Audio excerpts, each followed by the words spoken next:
அனைவருக்கும் வணக்கம். இறை சாதனை மதத்தில் இணைந்துள்ள அனைத்து அன்பர்களுக்கும் வணக்கம். முக்கியமா மதனையா இந்த வாய்ப்பை ஏற்படுத்தி கொடுத்த மதனையாவுக்கு வணக்கம். ரொம்ப நன்றி. ஸோ இன்னைக்கு வந்து நம்ம அஹ், மணிப்பூரக சக்கரம் பத்தி பார்ப்போம். நம்ம இது இங்கிலீஷ்ல வந்து நேவல் சக்கரம் அப்படின்னு சொல்லுவோம்.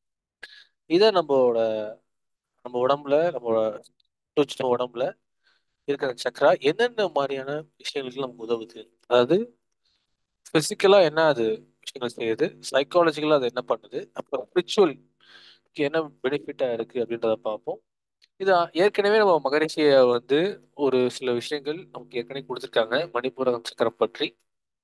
அதுல இல்லாம பிராணிக் ஹீலிங் ஆஸ்பெக்ட்ல இது எப்படி பார்க்கறாங்க, ஸோ ஹீலிங் அண்ட் ஸ்பிரிச்சுவல் ஆஸ்பெக்ட்ல இது எப்படி இருக்கு அப்படின்றத நாலேஜ் நம்ம தெரிஞ்சுக்கலாம். பொதுவா இந்த மணிப்பூர சக்கரம் நம்ம நெட்ல தேடணும் அப்படின்னா ரெண்டு இடத்துல குறிக்கப்படும். தொப்புள்லையும் மணிப்பூர சக்கரம் போட்டிருப்பாங்க, அப்புறம் நெஞ்சு குழியிலையும் மணிப்பூர சக்கரம் போட்டிருப்பாங்க. பட் ஆக்சுவலி அது லொகேஷன் வந்து நேவல் தான், அதாவது தொப்புளில் தான் மணிப்பூர சக்கரம் இருக்கு. இதை வந்து எதுக்கு எப்படி சொல்றோம் அப்படின்னா ஹீலிங் பர்ஸ்பெக்டிவ்ல இருந்து பார்க்கும்போது மணிப்பூர சக்கரம் இந்த இடத்துல ப்ராப்பரா அது ஃபங்க்ஷன் ஆகுது அப்படின்னா இது டைரக்டா வந்து பார்த்தோம் அப்படின்னா நம்மளோட ஸ்மால் இன்டெஸ்டைன் லார்ஜ் இன்டெஸ்டைன் இது ரெண்டுத்தையுமே வந்து எனர்ஜைஸ் பண்ற இடத்துல இருக்கு. ஸோ அதோட சென்டர் பார்ட் வந்து நேவல், அதாவது தொப்புள் மையம் தான் வந்து நடு மையம் அப்படின்றதுனால அதுதான் மணிப்பூர சக்கரம் அப்படின்றது உறுதியாகுது. ஓகே, இந்த சக்கரத்தோட ஸ்பிரிச்சுவல் ஃபங்க்ஷன் வந்து ஃபர்ஸ்ட் பார்ப்போம். இது ஆன்மீகத்துக்கு எந்த வகையில் இது ரொம்ப உதவியா இருக்கு அப்படின்னா நம்ம நிறைய தியானங்கள் பண்ணும்போது, இப்போ உங்கள இறைநிலை தியானம் பண்ணும்போது இல்ல நித்யானந்த தவம் செய்யும் போதெல்லாம் நிறைய ஆற்றல் உடம்புக்கு வர ஆரம்பிக்கும். அப்ப என்ன ஆகும்னா ஒரு சிலருக்கு உடம்பு வந்து அந்த அதீத ஆற்றல் வந்ததுனால சில உடம்பு நலிவு விடுறதோ இல்ல உடம்புல ஏதாவது ஒரு பிரச்சனை வரதோ ஆரம்பிக்கும். அதுக்காக தான் அந்த முறைப்படி அடிப்படை தியானத்திலிருந்து படிப்படியாக கொடுத்துருப்பாங்க மகிழ்ச்சியா. இப்படி படிப்படியா செஞ்சுட்டு வரும்போது என்ன ஆகும்னா இந்த நேவல் சக்கரால வந்து பார்த்தோம்னா கோல்டன் எனர்ஜி, அதாவது கோல்டன் சி வந்து ஃபார்ம் ஆகும். தியானத்தின் மூலியமா தெய்வ சக்தி மூலியமா கிடைக்கிற இந்த கோல்டன் சி வந்து இந்த இடத்துல சேகரமாக ஆரம்பிக்கும்.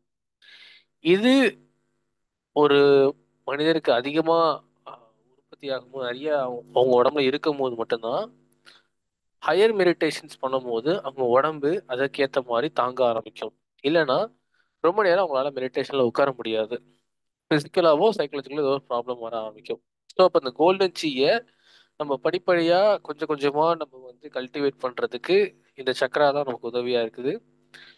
அதீதமா இருக்க சர்க்கரைய, அதாவது அதிகமா வர சக்தியை வந்து சேகரம் சேர்த்து வைக்கிற ஒரு இடம் மையமாவும் இருக்கு. அப்படி நம்ம வர அந்த தெய்வ சக்தியை கோல்டன் சீயாவும் மாத்திக்குது. ஸோ இந்த கோல்டன் சீ வந்து எந்த மாதிரியான ஆஹ், ஒரு வேலைகள் செய்யும் அப்படின்னா இப்போ இப்ப ஏதாவது ஒரு உணவு ஒத்துக்கொள்ளாத உணவு ஏதோ சாப்பிட்றோம், இல்ல நம்ம எங்கேயாவது வெளியே போறோம், வெதர் வந்து மாறி இருக்கு. அப்போ வந்து பார்த்தோம்னா இந்த வெதருக்கு ஏற்ற மாதிரி நம்மளால வந்து சிலருக்கு வந்து அடாப்ட் ஆகாது. குளிரான இடத்துக்கு போனால் திடீர்னு சில்லுன்னு ஆயிடும், இல்ல சூடான உடம்புனா உடம்புக்கு ஒத்துக்காது. இந்த மாதிரி கண்டிஷன்ஸை வந்து ஹேண்டில் பண்றதுக்கு இந்த கோல்டன் சீ வந்து ஹெல்ப் பண்ணும்.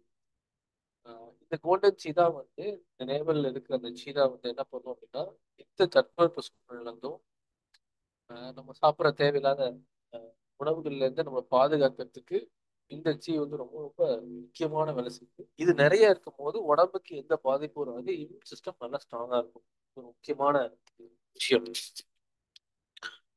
அடுத்ததா இதோட சைக்காலஜிக்கல் ஃபங்க்ஷன் பார்க்கும்போது ஸ்பிரிச்சுவல் பார்த்தோம், அடுத்து சைக்காலஜிக்கல். அதாவது இந்த இடம் வந்து நம்மளோட இன்ஸ்டிங் உள்ளுணர்வு சொல்லுவாங்க இல்லையா, அதாவது நமக்கு தோன்ற மாதிரி இருக்கு, இங்க போனா சரி வராத மாதிரி தோணுது, இல்லை இங்க போனா சரியா இருக்கும்னு தோணுது அப்படின்றது அந்த உள்ளுணர்வு தோன்றது எல்லாமே இந்த இடம் தான். பட் எக்ஸாக்டா கிளாரிட்டியா தெரியாது. பட் ஒரு ஃபீலா கட் ஃபீல்னு சொல்லுவாங்களே அந்த மாதிரி கட் ஃபீலா நமக்கு தோணும். இங்க போகலாம், இதை படிக்கலாம், இதை செய்யலாம் அப்படின்ற மாதிரி இந்த கட் ஃபீல் தோணும். இந்த கட் ஃபீலோட சென்டர் வந்து இந்த இடம் தான். ஸோ இந்த கட் ஃபீல் வந்து யாருக்கு அதிகமாக இருக்கும் அப்படின்னா நம்ம மார்ஷல் ஆர்ட்ஸ் ப்ராக்டிஸ் பண்ணுறவங்க, தொடர்ச்சியா நம்ம இந்த மாதிரி ஸ்போர்ட்ஸ் ஆக்டிவிட்டீஸ்ல இருக்கவங்களுக்கு இந்த நேவல் வந்து நல்ல ஸ்ட்ராங்காகவும் பிகாவும் இருக்கும். ஏன்னா அந்த லோவர் சக்கரா அங்கோட பிசிக்கலா ஒர்க் பண்றதுனால இந்த லோவர் சக்கரா வந்து நல்லா ஆக்டிவேட்டா இருக்கும். ஸோ அவங்களுக்கு இந்த ரிஃப்ளெக்ஸும் அதிகமாக இருக்கும். ஸோ இது சைக்கலாஜிக்கல் ஃபங்க்ஷன். இப்போ ஆஹ், நம்ம சுத்தி நடக்கிற ஒரு விஷயங்கள் நம்மளால அதை கவனிக்க முடியல, நம்மளால உணர முடியல அப்படின்னா இந்த சக்கரங்கள் ஏதோ ஒரு தொந்தரவு இருக்கு அப்படின்றது அர்த்தம். ஸோ அதன் மூலியமா நம்ம புரிஞ்சுக்கலாம். அடுத்ததா வந்து பிசிக்கல் ஃபங்க்ஷன். அதாவது நம்ம உடம்புக்கு உடம்புக்குள்ள இருக்க உறுப்புக்கு இது எந்த அளவு உதவுது அப்படின்னா நம்மளோட இன்டெஸ்டைன், அதாவது சிறுகுடல், பெருங்குடல், அப்பெண்டிக்ஸ், இது இடத்துக்கு எல்லாத்துக்குமே சக்தி அளிக்கக்கூடியது இந்த உறுப்பு தான். முக்கியமா சொல்லணும் அப்படின்னா நம்ம உணவு சாப்பிட்றத வந்து அசிமுலேட் பண்ணி எலிமினேட் பண்றத முக்கியமான ஒரு பணியை வந்து இது செய்யுது. உணவுல இருந்து சத்துக்களை எடுக்கிறதும் ஆஹ், அந்த வேஸ்டேஜை வந்து வெளியே தள்ளுறதுக்கும் ப்ராப்பரா இந்த சக்கரை வந்து உதவுது. எவ்வளவு ஒரு முக்கியமான சக்கரை பாருங்க. ஏன்னா இது ப்ராப்பரா இருந்தால் தான் ஒருத்தருக்கு டைஜஷனே ப்ராப்பரா இருக்கும். ஆஹ், அதாவது இப்போ சித்தா மருத்துவத்துல சொல்லுவாங்க, ஆயுர்வேதம் சொல்லுவாங்க, அதாவது மலச்சிக்கலும் செரிமானமின்மையும் சுடுகாட்டு தேரின் இரண்டு கால்கள் அப்படின்ற மாதிரி. அப்போ இந்த ரெண்டுத்தையுமே வந்து ப்ராப்பரா கவர்ன் பண்ணக்கூடியது இந்த நேவல் சக்கரா. இது சரியா இருந்தது அப்படின்னா அந்த ஃபுட்டு உள்ள வரதும் வெளியே தள்ளுறதும் ப்ராப்பரா இருக்கும். அப்போ இந்த இன்டெஸ்டைன்ஸ்ல வர அத்தனை பிரச்சனையுமே இந்த நேவல் சக்கராவை ட்ரீட் பண்றது மூலியமா சரி பண்ணலாம். கான்ஸ்டிபேஷன் ப்ராப்ளமா இருக்கலாம், டைஜஷன் ப்ராப்ளமா இருக்கலாம், இல்லை இந்த இன்டர்னல் ப்ளீடிங்கா இருக்கலாம். இது எல்லாத்தையுமே இந்த சக்கரா ஹெல்ப்பால நம்ம சரி பண்ண முடியும். முக்கியமா அந்த லூஸ் பவுல் மூவ்மெண்ட்லாம் வரும், அதெல்லாம் அந்த ப்ராப்பரா அந்த இன்டெஸ்டைன்ஸ் வந்து எனர்ஜி இல்லாம இருக்கிறதுனால தான் அந்த லூஸ் பவுல் மூவ்மெண்ட். அதாவது கரெக்டா வந்து அந்த வேஸ்ட் வந்து உள்ள நம்ம சாப்பிட்டது எக்ஸசிவான ஃபுட்டோ அந்த வேஸ்ட்டோ வந்து அந்த பையில இருக்கு, அதால வச்சுக்க முடியல, ஹோல்டு பண்ண முடியல அப்படின்னா அந்த உறுப்புல ப்ராப்பரா எனர்ஜி இல்லை, கொஞ்சமா சேர்ந்தவொடனே வெளியே வர ஆரம்பிச்சது. ஸோ இந்த மாதிரி ஐபிஎஸ் மாதிரியான கேசஸ், அதாவது இரிட்டபிள் பவுல் சிண்ட்ரோம் சொல்லுவாங்க, இது மாதிரியான பிரச்சனைகளும் இந்த சக்கராவை ட்ரீட் பண்றது மூலியமா நம்ம சரி பண்ண முடியும்.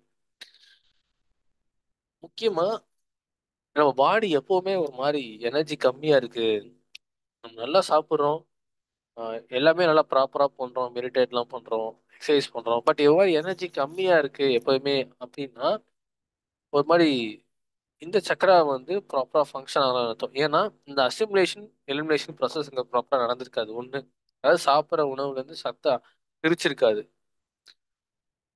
அதே மாதிரி இது வந்து ஒரு உணவுல இருந்து மட்டும் பிரிக்கிறது தான் சக்கரா. நம்மளோட மூலாதார சக்கரம், கால்கள் சக்கரம் வழியா நம்ம நில ஆற்றல் வந்து உடல்ல உறிஞ்சிட்டு இருக்கும். இந்த உறிந்தப்படுற சக்தியை வந்து அப்பர் சக்கரா, அதாவது மேல இருக்க சக்கரங்களுக்கு வந்து டிரான்ஸ்ஃபர் பண்றதும் இந்த சக்கராவோட வேலை.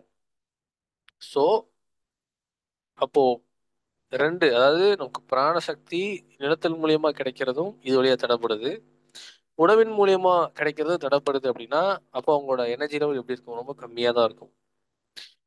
ஸோ அப்போ இந்த சக்கராவை ட்ரீட் பண்றது மூலியமா ஒரு பர்சனோட எனர்ஜி லெவல் இன்க்ரீஸ் பண்ணி இம்யூன் சிஸ்டத்தை இம்ப்ரூவ் பண்ணி டைஜஷனை ப்ராப்பரா பண்ண முடியும்.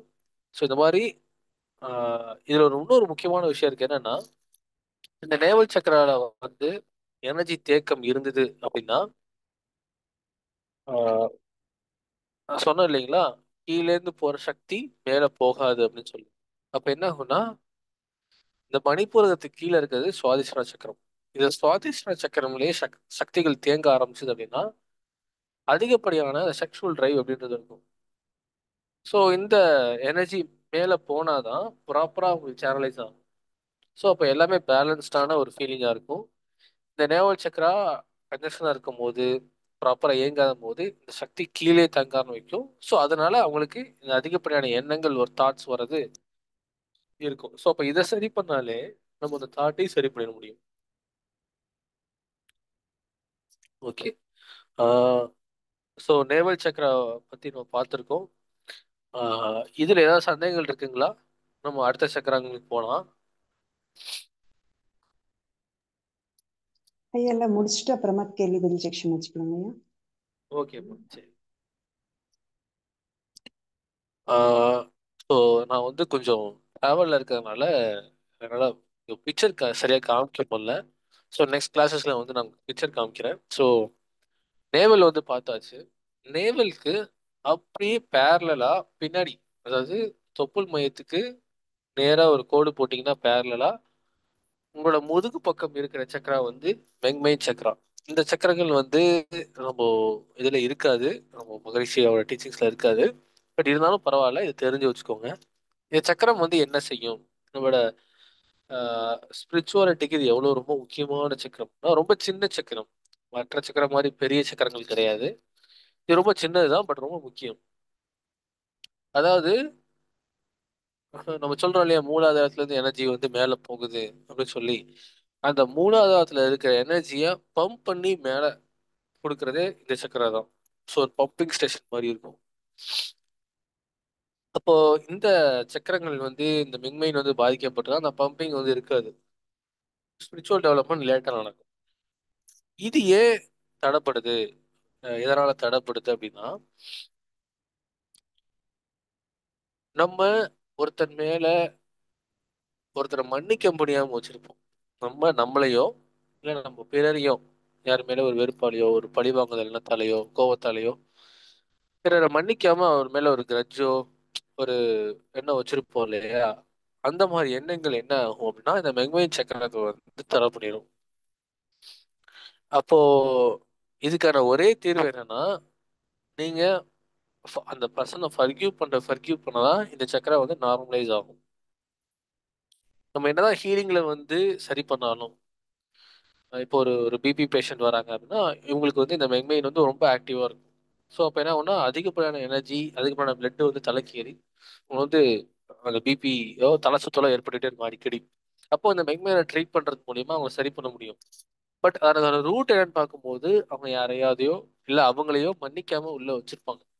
நான் தப்பு பண்ணிட்டேன், இல்லை நான் அவங்க எனக்கு தப்பு பண்ணிட்டாங்க, அதை மன்னிக்க முடியாது அப்படின்ற மாதிரி. இதை நம்ம ஸ்டெப் பை ஸ்டெப் அவங்களுக்கு சொல்லி அவங்களுக்கு புரிய வச்சு நீங்க அவங்கள மன்னிக்கணும். அப்பதான் உங்களை நீங்க வருத்திக்காம இருக்க முடியும், உங்களோட சக்கரங்களை நீங்க வந்து சரி செய்ய முடியும்னு சொல்லி மாத்திக்கணும். ஸோ இது எதுக்கு உதவுது அப்படின்னா, இப்போ நம்ம ஒரு மன்னிக்கும் போது எடுத்தோடனே நம்ம யாரையும் மன்னிக்க முடியாது. ஸோ ரொம்ப கஷ்டமான விஷயம். எப்போ அந்த சோல் வந்து அடுத்தடுத்த கட்டத்துக்கு உயர்ந்து அந்த எவால்வேஷன்ல அதிகமாக ஆகுதோ, இப்போ உங்களுக்கே தெரியும். இப்போ நீங்களாம் புதுசா வந்திருக்கவங்க பழைய ஆட்கள் இருந்திருப்பீங்க. நிறைய மெடிடேட் பண்ணி ஒரு புரிதல் வந்ததுக்கு அப்புறம் தான் சரி மன்னிச்சு விட்டுருவோம் போங்க அப்படின்ற ஒரு மைண்ட் செட்டுக்கே வருவோம். அந்த மாதிரி அந்த எவால்வேஷன் தேவைப்படும். அப்படி நீங்க எவால்வ் ஆகி அதை மன்னிக்கும் போது உங்களோட ஸ்பிரிச்சுவல் ப்ராசஸ் இன்னுமே அதிகமாகும். கீழே இருந்து எனர்ஜி இன்னும் ஃபாஸ்டா மேல போகும்.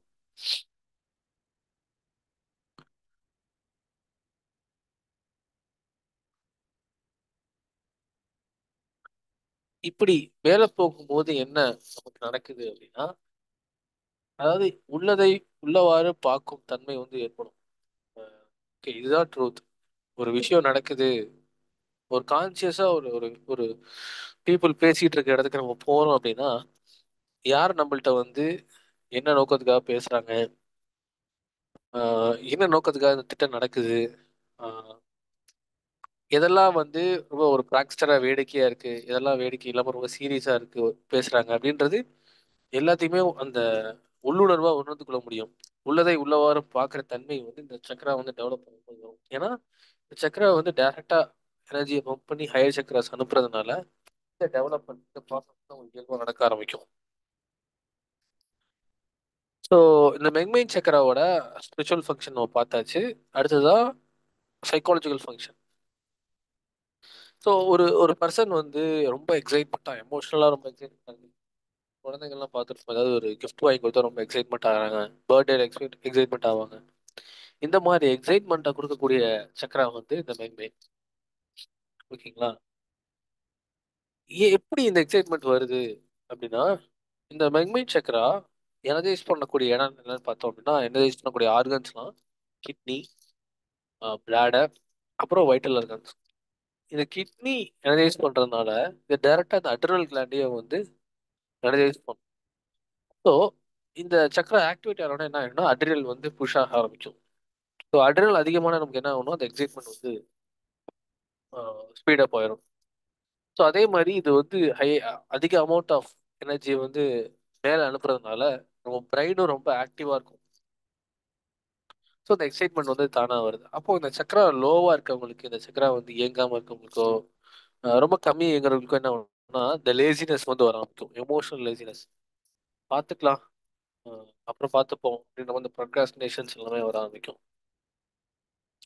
என்னதான் லைஃப்ல எக்ஸைட்மெண்ட் நடந்தாலும் எக்ஸைட்மெண்ட்டாக அவங்களால எடுத்துக்க முடியாது லைஃப்பை. அந்த மாதிரியான ஒரு சூழ்நிலை வந்து வர ஆரம்பிக்கும். ஓகே, இப்போ இதோட பிசிக்கல் ஃபங்க்ஷன்ஸ் வந்து பார்ப்போம். இந்த சக்கரா வந்து கிட்னி, அட்ரினல் கிளாண்ட்ஸ், அப்புறம் வந்து urinary system, bladder, vital organs, இது எல்லாத்தையுமே கண்ட்ரோல் பண்ணுது.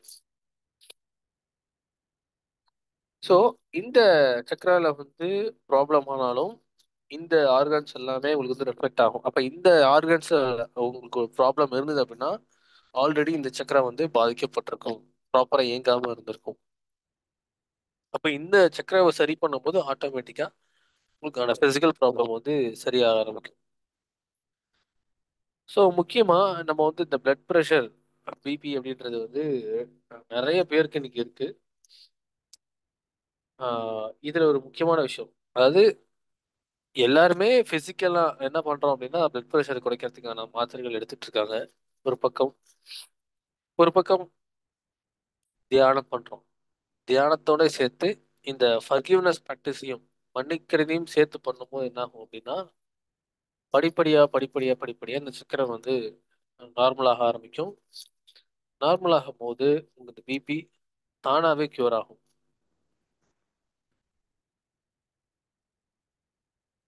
இன்னொரு முக்கியமான விஷயம், இப்போ சர்க்கரை வியாதி உள்ளவங்க ரொம்ப நாட்களா இல்லை ஏதோ ஒரு தொந்தரவு உள்ளவங்க ரொம்ப நாட்களா மாத்திரைகள் எடுக்கும்போது அப்போ நமக்கு தெரியும் நல்லா அந்த கிட்னி அஃபெக்ட் பண்ற மாதிரியான ஆஹ், அதில் இருக்கிற கெமிக்கல்ஸ் இருந்தது அப்படின்னா, மெடிசின்ஸ் இருந்தது அப்படின்னா, ஒன்ஸ் கிட்னி எஃபெக்ட் ஆனாலும் இந்த சக்கரை வந்து அஃபெக்ட் ஆரம்பிச்சோம். நம்ம நிறைய பார்த்துருவோம், ஃபர்ஸ்ட் சுகர் வந்திருக்கும், அதுக்கப்புறம் பிபி வந்திருக்கும். இதோட ஒரு ஒரு கரஸ்பாண்டிங் அடுத்தடுத்து வந்த மாதிரி இருக்கும். காரணம் என்னன்னா கிட்னி எஃபெக்ட் ஆனதுக்கு அப்புறம் மென்மைன் வந்து அஃபெக்ட் ஆயிருக்கும். ஸோ அதனால இந்த பிபி வந்து வந்திருக்கும். ஸோ இதை நம்ம ட்ரீட் பண்றது மூலியமா கிட்னி சரி பண்ணலாம், பிபி சரி பண்ணிக்கலாம். அண்ட் அதாவது அந்த நோயோட ரூட்டே அதுதான். ரூட்டே நம்ம சரி பண்ணும்போது என்ன ஆகுதுன்னா திரும்பி நமக்கு அது வராம நிலைமைக்கு நம்ம போக ஆரம்பிச்சோம். இது எந்த மாதிரி டிசீஸ்லாம் நம்ம உடம்புக்கு கொண்டு வரும் அப்படின்னா, என்ன சொன்ன கிட்னி, முக்கியமாக இந்த லோவர் பேக் பெயின் வரவங்களுக்கு இந்த சக்கரா வந்து அஃபெக்ட் ஆயிருக்கும். கரெக்டாக வந்து எங்க இருக்குன்னா உங்களோட லம்பார் ரீஜன் இருக்கு இல்லைங்களா, அதுல இருக்கும் இந்த சக்கரா. அதாவது நேபிளுக்கு பின்னாடி போனால் அந்த லம்பார் ரீஜன் L1 L2 அதுல இருக்கும். லோவர் பேக் பெயின் எல்லாருக்கும் அந்த இடத்துல தான் வரும். ஓகேங்களா. ஸோ நிறைய வண்டி ஓட்டுறதுனால இல்லை வந்து பெட்லேயே படுத்திருக்கிறதுனால இந்த மாதிரியான நார்மலான எக்ஸ்டீரியர் ஃபேக்டர்னாலே வரும். ரெண்டாவது இன்டீரியர் ஃபேக்டர், அதாவது நம்மளோட மைண்ட்ல ஏற்படுற ஸ்ட்ரெஸ்ஸோ இல்லை இந்த அன்ஃபர்கிவ்னஸ் ஆன ஒரு மென்டாலிட்டி இருக்கு, ஆட்டிடியூடோ, இதனாலையும் நமக்கு இங்கே பேக் பெயின் வரதுக்கான வாய்ப்பு இருக்கு. ஆர் நம்ம எடுக்கிற மெடிசன்ஸ்னால இந்த சக்கராஸ் வந்து அஃபெக்ட் ஆகி வரதுக்கான வாய்ப்பு இருக்கு. இன்னொரு முக்கியமான விஷயம் என்னன்னா, நம்ம ஏற்கனவே சொன்ன மாதிரி இந்த சக்கரா வந்து ஆஹ், அதிகப்படியான எனர்ஜியை வந்து கீழே இருந்து பம்ப் பண்ணி ஹையர் சக்கராஸ் அனுப்புன்னு சொல்லணும். இது இன்னொரு வகையில கவுண்டராக்டிவ் எப்படி இருக்கும்னா அப்நார்மல் growth ஆஃப் செல்ஸ். இந்த சக்கரா வந்து அதிகப்படியான எனர்ஜி ஒரு பேலன்ஸ் இல்லாமல் அனுப்பிட்டே இருக்கும்போது என்ன ஆகும்னா செல்லோட growth வந்து அதிகமாக ஆரம்பிக்கும். ஸோ அதனால எங்கேயாவது அப்நார்மலா செல்ஸ் growth ஆகிறது, இந்த கேன்சர் செல்ஸாக இருக்கலாம், இல்லை ஏதாவது ஒரு கட்டி மாதிரி வளர்றது, இதுக்கு எல்லாத்துக்குமே இந்த சக்கரா வந்து ஒரு ப்ராப்பராக இல்லாத ஒரு காரணமாக இருக்கும். அப்போ இதை சரி பண்ணும்போது ஆட்டோமேட்டிக்காக சரி பண்ணிட முடியும். இது வந்து ஒரு ஒரு ஸ்பெஷலான சக்கரா. ஸோ அக்குபஞ்சர்லையும் இந்த சக்கரா வந்து பார்த்தோம் அப்படின்னா நம்ம கிட்னியை க்யூர் பண்ணுறதுக்கான ஒரு முக்கியமான பாயிண்டாக வந்து யூஸ் பண்ணுவாங்க, DU4. அதே மாதிரி செக்ஷுவல் இம்பார்ட்டன்ஸை வந்து சரி பண்ணுறதுக்கான முக்கியமான பாயிண்டாக வந்து யூஸ் பண்ணுவாங்க, ரிங் மை கேட் ஆஃப் ஃபயர்னு சொல்லுவாங்க. இந்த சக்கரம் ரொம்ப பெரிய வேலைகளை செய்யும். பட் நம்மளோட ட்ரெடிஷனில் சக்கரை பற்றி பெருசாக நம்ம யூஸ் பண்ணுறது கிடையாது. பட் ரொம்ப முக்கியமான ஸ்பிரிச்சுவல் growthக்கு இந்த சக்கரம் வந்து உதவியா இருக்கு. இப்போ இந்த ரெண்டு சக்கரங்கள்ல இருக்கிற மொத்தம், அதாவது ஸ்பிரிச்சுவல் ஃபங்க்ஷன், சைக்காலஜிக்கல், ஃபிசிக்கல், மூணுத்தையும் பார்த்தாச்சு. அப்புறம் என்ன மாதிரி இது சரியில்லைன்னா என்ன மாதிரி டிசீஸ் மேனிஃபெஸ்டேஷன் ஆகிறதையும் பார்த்துட்டோம். இதில் தான் டவுட்ஸ் இருந்தால் நீங்கள் இப்போ கேளுங்க.